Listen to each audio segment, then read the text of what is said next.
5, 4, 3, 2. Irmãos, eu quero cumprimentar a todos com a paz do Senhor Jesus. Quero louvar a Deus pela vida de todos os inscritos do canal Rascunho da IBD. Eu sou o pastor Edivaldo Pereira e nesta oportunidade estaremos comentando a lição da classe dos jovens, não é? Uma lição muito importante, onde estaremos falando sobre o perdão e o amor de Deus. O tema da nossa revista, da revista dos jovens desse trimestre, terceiro trimestre de 2022, é Imitadores de Cristo, ensinos extraídos da palavra de Jesus e dos apóstolos. E a lição de número 5 tem o tema interessante nos fala sobre o perdão. O tema propriamente dito é: quem segue a Cristo anda na prática do perdão e do amor. Uma das coisas que mais atinge a igreja hoje é o antropocentrismo e a falta de amor. Cada um querendo se destacar, querendo se sobressair em cima do outro. O texto principal diz assim: então o Senhor daquele servo, movido de íntima compaixão, soltou e o perdoou-lhe a dívida. Então, o perdão, além de uma dádiva de Deus ao homem, o próprio Cristo perdoou. Na verdade, o texto vai trabalhar a parábola do credor incompassível. No canal Rascunho Sermões e Afins nós temos um vídeo sobre esse tema, onde nós trabalhamos na congregação de pastoreio sobre as parábolas de Jesus, e nós aprendemos ali sobre esse credor incompassível. Quando vamos trabalhar a questão do perdão, nós vamos observar que Jesus perdoou. Vamos ver para referências. O comentarista colocou um gráfico na lição aqui muito interessante. Jesus perdoou o paralítico que foi levado em uma cama, Mateus capítulo 9, verso 2 a 8. Jesus perdoou a mulher surpreendida em adultério, João 8, versículo 3 a 11. Jesus ungiu a mulher com os pés com perfume, Lucas capítulo 7, verso 44 a 50. Pedro nega que conhecia Jesus, Jesus perdoa ele em João 16, João 18, verso 15 a 18, João 20, verso 27. Jesus perdoou o ladrão na cruz e Jesus perdoa aqueles que o crucificaram. Esta informação está na Bíblia de Estudo Pentecostal, na Bíblia de Estudo Pessoal, de aplicação pessoal. Ok? Muito bem. Em Mateus capítulo 5, o verso de número 23, 24, deixa eu abrir aqui a Bíblia. Eu vou ler aqui na Bíblia Teb, tradução ecumênica da Bíblia. Mateus capítulo 5. Vamos ver o que está escrito no texto. Versículo 23 e 24. Mateus 5, versículo 23 e 24.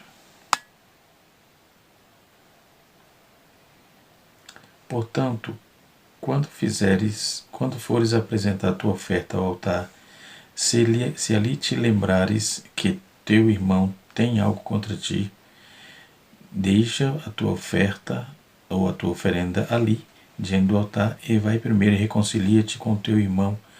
Depois vem e apresenta a tua oferta.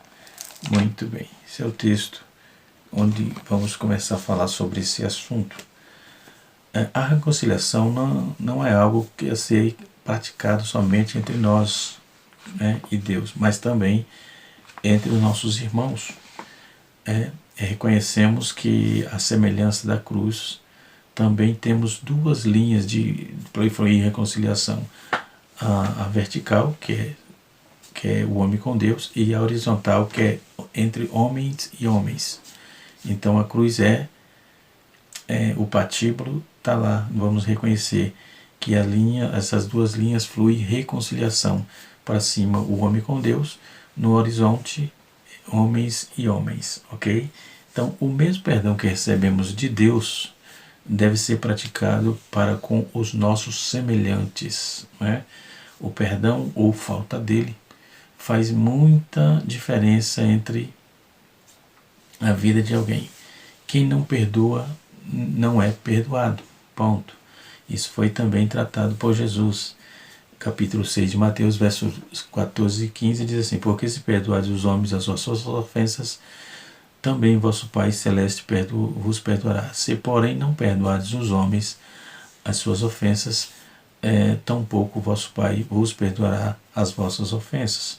Na oração do Pai Nosso ali, quando termina, Jesus faz essa ressalva, né? Então a palavra de Deus é clara quanto ao fato de quem não perdoa a quem nos ofende. Então Deus também não nos perdoará. Foi Jesus Cristo quem afirmou isto, né? No ensino da oração do Pai Nosso. Deus tem nos dado seu perdão gratuitamente, sem que merecêssemos, né? E esperar que usemos do mesmo Espírito, por exemplo, misericordioso, para com quem nos ofende. Se fluirmos com o Pai Celestial, nós no mesmo Espírito perdoador, né, permaneceremos na reconciliação alcançada pelo nosso Senhor Jesus Cristo. Então, contudo, se nos negássemos o perdão, interrompemos esse fluxo da graça, né? Em nossas vidas, a nossa reconciliação vertical é comprometida, né? Pela ausência da horizontal. Então, os dois lados se completam, né? Isso não é elucubração, isso é fato, não é? Então, Cristo também nos advertiu com clareza sobre esse negócio em suas parábolas, lá falado no contexto, né, que envolvia o perdão. Por isso, o reino dos céus é semelhante a um rei que resolveu ajustar as contas com seus servos. E passando a fazê-lo, trouxeram-lhe o que lhe havia 10.000 talentos. Não tendo ele, porém, que pagar, ordenou ao seu senhor que fosse vendido ele, a mulher e seus filhos, tudo quanto possuía. Então, observe que havia ali uma pressão no capítulo 18 de Mateus, versos 23 a 35. Então, o significado da ilustração que Jesus passa é muito forte. Tem um rei, dois tipos de devedores. Se a parábola ilustra o reino de Deus, não é o rei figura o próprio Deus, né? Então o rei figura o próprio Deus. O primeiro devedor tinha uma dívida impagável, enquanto que o segundo estava no seu alcance, mas não havia como comparar a dívida de cada um. 10.000 talentos, né, de dívida no primeiro servo era equivalente a cerca de 200 mil reais, 200 dias de trabalho, 200 mil dias de trabalho, enquanto que os 100 denários que o outro servo devia equivalia apenas a 100 dias. Né? Então essa diferença revela a dimensão da dívida de cada um de nós para com Deus. Ninguém pode apontar o dedo e dizer que é paladino da verdade, porque todos nós precisamos, somos carentes do perdão de Deus. Né? Então isto é muito sério, porque as ofensas das pessoas contra a gente que não que são de perto, por exemplo, que não são de perto, o Pai Nosso deixa claro. E a premissa bíblica é que podemos perdoar por ele, ou seja, então devemos perdoar aquele que nos ofende. Né? Então é muito claro o texto não deixa dúvida, né, que o perdão ele traz benefícios para a alma, benefícios para o corpo, benefícios para todas as esferas da vida do ser humano. Né? Depois trazer também uma reflexão dentro de fatores psicológicos, né? Porque segundo os psicólogos, o perdão ele sara, ele traz benefício para o corpo físico, traz benefício para a mente. Né? O perdão ele liberta, literalmente. Né? Então isso já era pregado por Jesus, ensinado por Jesus, onde tudo com respeito a essa questão, porque se nós, como pecadores, não recebêssemos o perdão de Deus, como iríamos ficar? De que forma que iríamos desenvolver? Né? Então nós somos carentes do perdão de Deus. Disso ninguém pode ter dúvida, porque o perdão de Deus ele é quem nos acompanha, nos nos guia, se Deus não perdoar as nossas ofensas, se nós não perdoarmos as ofensas dos nossos irmãos, não teremos como perdoar, como ser perdoado por Deus, né? Então, nós vamos observar que o perdão, ele traz, dentro do seu sentido geral, né? Ele traz bastante informações e saúde, beneplácito, benefício. No grego, essa palavra é salash, né? Que é perdoar. O verbo hebraico, no grego não, no hebraico. O verbo hebraico é usado 46 vezes, né? Nós vamos ver em vários textos bíblicos. Salash, perdão, é um substantivo hebraico usado por uma vez lá no Salmos 86, verso 5. Capa, que é cobrir. Então a palavra hebraica é usada para cerca de 10 vezes no sentido de perdoar, embora seja a palavra traduzida principalmente por expirar, né? Nasa, que é levantar, que também significa perdoar, palavra hebraica usada cerca de 13 vezes dentro do sentido de perdoar, de expelir perdão. APM quer dizer deixa aí, perdoa, é termo grego usado 155 vezes no Novo Testamento, não é? Então, jovens, aprendamos assim o perdão. Charizomai é ser gracioso com, uma palavra graça utilizada por 22 vezes na Bíblia, né? Apoluo quer dizer soltar, perdoar, o verbo grego que ocorre por apenas uma vez, não é? Lá em Lucas capítulo 6, verso 37.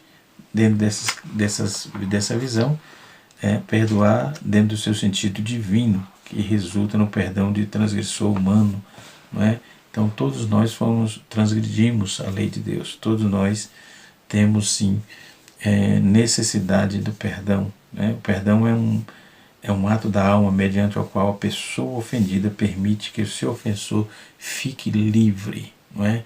Tenha o perdão, receba o perdão, então fique livre, não é? Então quem não perdoa está preso, né? Como vamos ver em Mateus 18, verso 34, indignados, e o seu senhor entregou os verdugos que pagasse toda a dívida. Então a palavra verdugo significa torturador, né? Então quem não perdoa é entregue ao verdugo, ou seja, ao torturador, né? Além de preso, é aquele homem que seria torturado como forma de punição à prática do ministério, né? Que nos revela que Jesus falou, do mistério que Jesus falou em figura nessa parábola. Então ele é uma realidade espiritual na vida de quem não perdoa, ou seja, os demônios amarram a vida daqueles que retêm o perdão.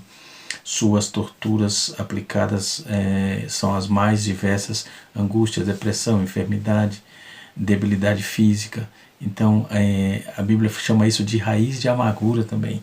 Quem guarda a raiz de amargura vai ter problema grave na mente, no corpo físico, no coração, no subconsciente e assim sucessivamente. Então muita gente sofre com falta de perdão.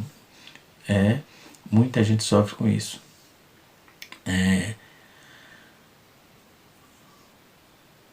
Nós podemos observar que alguns que acham que o perdão é um benefício para o ofensor, porém eu digo que o benefício maior não é quem foi o ofensor, mas sim quem produz, o perdão produz na vítima, aquele que está ferido. Sem o perdão não há cura, doença interior só complica, saúde espiritual, emocional, física. Dentro do assunto psicoteologia, trabalhamos muito essa questão, né? Então, emocional, física, ressentida e seriamente afetada em outra, o perdão das Escrituras, onde o contexto do versículo anterior é o perdão. Então vamos ver que o Senhor nos advertiu do mesmo perigo, ou seja, entre entrar em acordo sem demora com o teu adversário quanto a estas, como ele é caminho para que o adversário não te entregue ao juiz, e o juiz à justiça, e seja recolhido à prisão. Em verdade te digo que não sairás dali enquanto não pagares o último centavo. A Bíblia fala sentiu, né? Mateus 5, versículo 25 e 26. Então não deixe exatamente que isso se torne a prisão, né? A falta de perdão, né? Seguindo o exemplo divino, nós devemos seguir como deve ser o perdão. Há pessoas que pedem perdão, que pede perdão e merece ser perdoado. Não devemos perdoar como Deus nos perdoou. Nós devemos perdoar, aliás, como Deus nos perdoa. Antes, sede uns para com os outros benignos, compassivos, perdoando-vos uns aos outros, quando também Deus em Cristo vos perdoou. Capítulo 4 de Efésios, verso de número 32. O texto bíblico diz que o nosso perdão é reconciliação horizontal, deve seguir o exemplo de que Deus em Cristo Jesus praticou para conosco. Não basta perguntar, fazemos para merecer o perdão de Deus? Não. Então nosso ofensor também não precisa fazer por merecer. O perdão é um ato de misericórdia, não por merecimento. Perdão é um ato de misericórdia e não por merecimento, né? É de misericórdia, de compaixão. Não tem nada a ver com merecimento. E Paulo fala isso em Efésios, né? Que o perdão é fruto do coração compassivo e benigno. Então o perdão flui da benignidade do nosso coração e não por haver não benignidade ao ofensor. Jesus disse que se eu soubesse alguém tem algo contra mim, devo procurá-lo para tentar reconciliação, mesmo esse tal pessoa não procurar ou nem mesmo quiser falar comigo, tenho que ter a iniciativa de ir lá e pedir perdão, né? Há limite de vezes para perdoar. Certa vez o apóstolo Pedro ele quis saber o limite de perdão que existe para alguém. Ele foi surpreendido com a resposta de Cristo. Então Pedro, aproximando, perguntou-lhe: Senhor, até quantas vezes meu irmão pecará contra mim e eu lhes perdoe? As 7 vezes? Respondeu Jesus: não digo 7 vezes, mas 70 vezes 7. 18 de Mateus, verso 21 e 22. Então o Senhor Jesus ele declarou: se alguém repetir a sua ofensa contra mim por 490 vezes, ainda vai ser perdoado, né? Quando não perdoa, existe um que leva vantagem, que é o nosso inimigo. O diabo leva vantagem quando não há perdão. Você dá ênfase, dá legalidade, não é? Ao diabo para que ele atue nisso, visto que não há perdão, né? Não houve perdão, não tem muito o que fazer. Como já falamos sobre prisão espiritual, que é ocasionada por reter o perdão e que os demônios se aproveitam dessa situação, então vamos examinar o que diz o texto bíblico, que nos mostra nitidamente, né, que a falta de perdão dá vantagem ao diabo. A quem perdoas coisa alguma também eu perdoo. Porque te falo, tenho perdoado alguma coisa, tenho perdoado. Por causa de vós, fiz na presença de Cristo que Satanás não alcance vantagem sobre nós, pois não lhe ignoramos os desígnios. 2 Coríntios, capítulo 2, verso 10 e 11. Então Paulo ele revela que se deixarmos de perdoar, quem vai se aproveitar dessa situação é Satanás, o adversário das nossas almas, né? Então precisamos entender que Deus não será engrandecido por falta de perdão, jamais, né? Deus não será engrandecido na falta do perdão. Se você não perdoa, não há como louvar a Deus. Quem é ofendido não lucra por não perdoar. Aquele mesmo ofensor pode espiritualmente estar preso, né? O único que lucra com isso é o diabo, pois passa a ter autoridade na vida de quem decide alimentar a ferida do ressentimento, né? O diabo nos ensina de que não devemos dar lugar ao diabo. A Bíblia nos ensina que não devemos dar lugar ao diabo. Capítulo 4 de Efésios, versículo 27. Não devemos dar lugar ao diabo. E a falta de perdão é uma brecha que você está dando, é lugar que você está dando. Aquele que anda em nosso derredor, rugindo como leão, buscando a quem possa tragar, né? Ou seja, 1 Pedro 5:8, e que devemos resisti-lo, conforme Tiago capítulo 4, verso número 7. Quando nos recusamos a perdoar, estamos deliberadamente quebrando todos os mandamentos, né? Os conselhos práticos, enfim, que temos recebido, né? Então temos que ter cuidado com toda essa demanda, ok? Muito bem. Qual a importância do perdão, né? Como o perdão trabalha dentro das relações, né? Então isso são os psicólogos trabalham em cima disso, né? Como vamos entender isso? Qual a importância do perdão? O perdão tem a ver com desculpa ao próximo? Como perdoar? A importância do perdão é libertar-se dos males de não perdoar. Quais os benefícios do perdão para nossas vidas? Entendeu? Se ressentimentos ruins acumulados por causa de problemas físicos, pode causar, aliás, problemas físicos quanto mentais que carrega sobre a alma e tal. Então tem a ver com como perdoar. Não existe fórmula mágica, né, para receita de bolo que examine o perdão. Esse processo é muito individual, ou seja, não há mérito humano nisso. Deus trabalha em cima disso, né? Deus trabalha dentro dessa questão. Então você precisa perdoar por misericórdia, né? E não por vaidade própria, coisa do tipo, ok? Muito bem. Dentro da lição, nós ainda temos falando sobre o amor de Deus, né? O amor de Deus. Então nós vamos completar aqui. O que a Bíblia fala sobre o amor de Deus, né? O que está escrito dentro do conceito bíblico. O amor de Deus é algo impossível de ser compreendido em toda a sua plenitude. A Bíblia diz que o próprio Deus é amor. Deus é amor. Então, na verdade, por mais que apresentamos possíveis definições sobre o que é o amor de Deus, apenas que o experimentam que entende. Quem experimenta o amor de Deus é quem entende o que é isso, mesmo que de forma limitada, que realmente ele é. Vejamos aí tudo que diz a Bíblia. Então, o que a Bíblia diz sobre isso? A Bíblia diz que o amor de Deus é um dos atributos de Deus. Aqui é importante entender que quando falamos em atributos, não estamos nos referindo a tipo de qualidade que possamos ser acrescentada ao ser de Deus. Pelo contrário, os atributos de Deus são a característica que descreve própria dele, é coisa nata dele, não é? Os atributos de Deus são aquelas características que desenvolve própria na pessoa de Deus. Portanto, é impossível separar o ser de Deus e de seus atributos, né?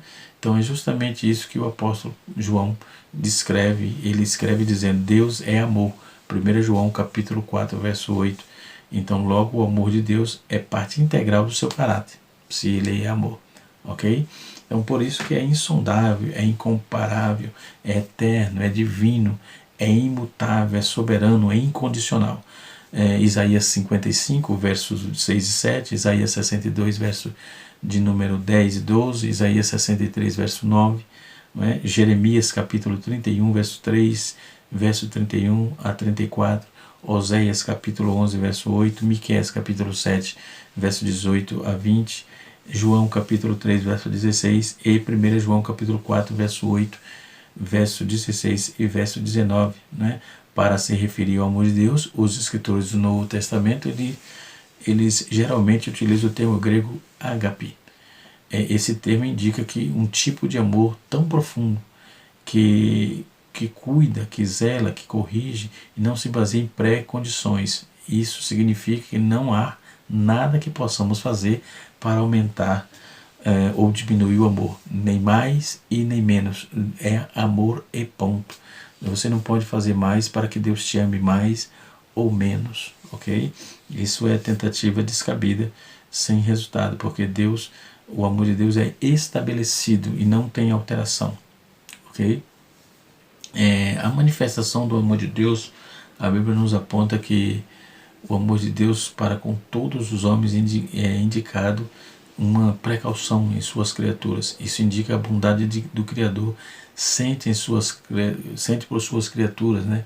Para com as criaturas que o criou, claro. Sobre esse aspecto, Ele ama os povos, guarda os peregrinos, ampara os órfãos e as viúvas. Deuteronômio capítulo 10, verso 18, Deuteronômio 33, verso 3, Salmos 68, verso de número 5, Salmos 146, verso de número 9.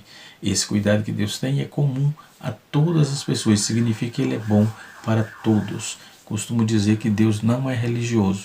Eu não achei religião em Deus. Não é? Então Deus não separa. Deus é bom em sua essência, Deus é amor, que faz parte do seu atributo, mas Deus é justiça, que faz parte do seu atributo também. Então, não é quando as coisas vai sofrer punição, é porque a criatura, ele tendeu a isso. Né? Deus não folga, o amor de Deus, a graça de Deus, a justiça de Deus não folga com a justiça do homem. Então, por isso ele faz com que o sol se levante sobre os maus e sobre os bons, que a chuva caia sobre os maus e sobre os justos e sobre os injustos. Mateus capítulo 5, verso 45 e Salmos capítulo 149, verso de número 9, verso de número 15 e verso 16. Entendeu? Portanto, a Bíblia enfatiza que Cristo é a manifestação particular do amor de Deus. Jesus Cristo é a manifestação particular do amor de Deus. 1 João 3, João capítulo 3, verso 16 e Romanos capítulo 5, verso 8, Romanos 8, 31 a 39. E Paulo escreve dizendo: Deus, sendo rico em misericórdia, pelo seu muito amor que nos amou, ainda quando estávamos mortos em nossas ofensas, nos vivificou, não é? Juntamente com Cristo, pela graça sois salvos, e nos ressuscitou juntamente com Ele, e nos fez assentar em lugares celestiais em Cristo Jesus. Efésios capítulo 2, verso número 4 a 6. Portanto, ao mesmo tempo que Deus ama a todos, as suas criaturas, Ele também ama de forma especial aqueles que são justificados pelos méritos de Cristo e adotados em sua família como seus filhos. A esses, Ele se comunica de forma mais rica, completa, revelando sua graça e sua misericórdia. Né? Todavia, é preciso entender que o sacrifício de Cristo no Calvário não é a causa do amor de Deus para conosco, mas, na verdade, a cruz de Cristo é o efeito desse amor. Entendeu? Então não é a causa, é o efeito, né, desse amor. A cruz de Cristo é o efeito. Então lembre-se que a maior prova de amor de Deus para conosco é o fato de Cristo ter morrido por nós quando ainda estávamos sepultados em nossos pecados. Né?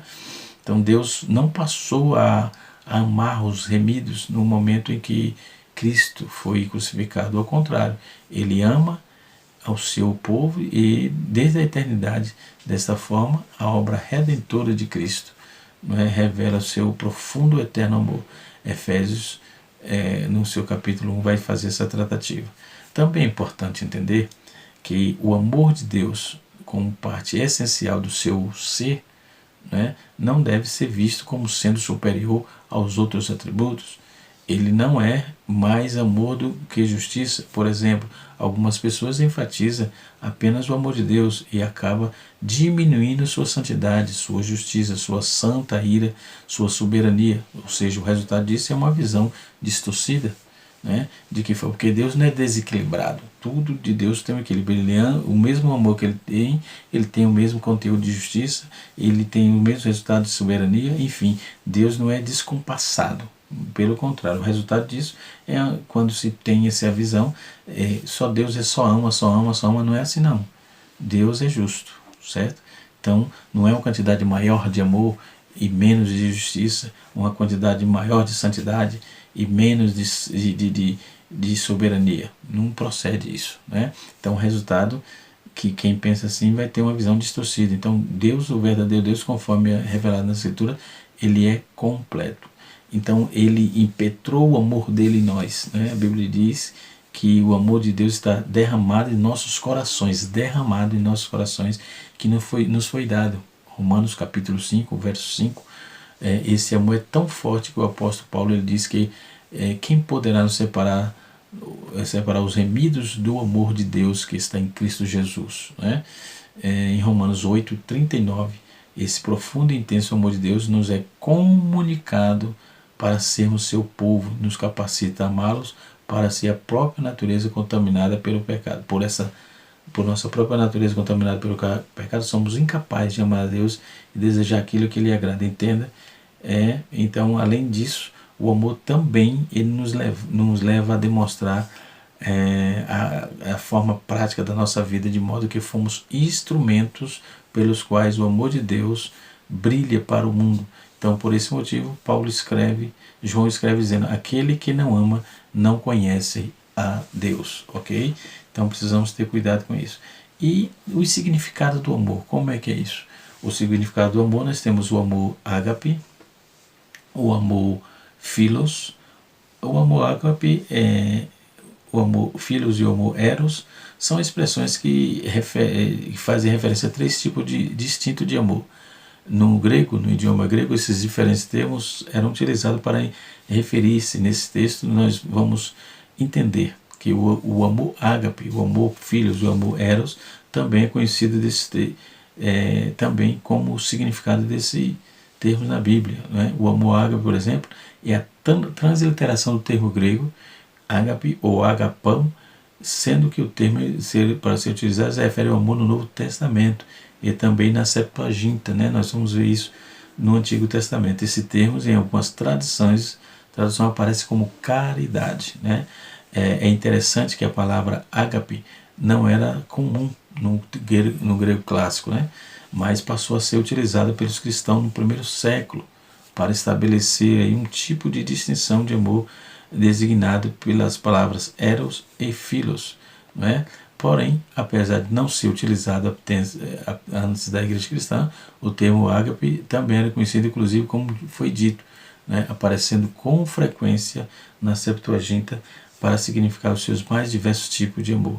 Aqui podemos entender, então, que o uso da palavra ágape entre os cristãos deriva exatamente do termo grego,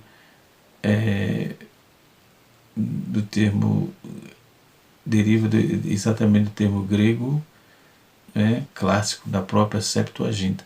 Então, ágape no Antigo Testamento da Septuaginta, o termo érebe, ou seja, mais utilizado para se referir ao amor. Todavia, ele não é o único, pois nem menos outras 18 palavras hebraicas são aplicadas a um significado semelhante. Ágape aparece como tradução grega na maioria das palavras da Septuaginta, né? Agapão, filhos e eros, né? São termos que aparecem constantemente, tá certo? Muito bem. Nós temos aí no Novo Testamento algo que aparece, ágape aparece em três aspectos. Primeiro, diz respeito ao amor de Deus ao homem. Segundo, o amor do homem a Deus. E terceiro, o amor do homem para com o seu próximo. Então esse termo é aplicado tão exaustivamente no Novo Testamento que considera as ocorrências de ágape como substantivo, o verbo adjetivo que ocorre cerca mais de 300 vezes na Bíblia, tá certo? Que Deus em Cristo nos abençoe. Temos muito assunto para falar aqui, mas vamos deixar para a classe. Deus abençoe e até a próxima aula, se Deus assim nos permitir. Canal Rascunho DVD, ensinando para transformar vidas.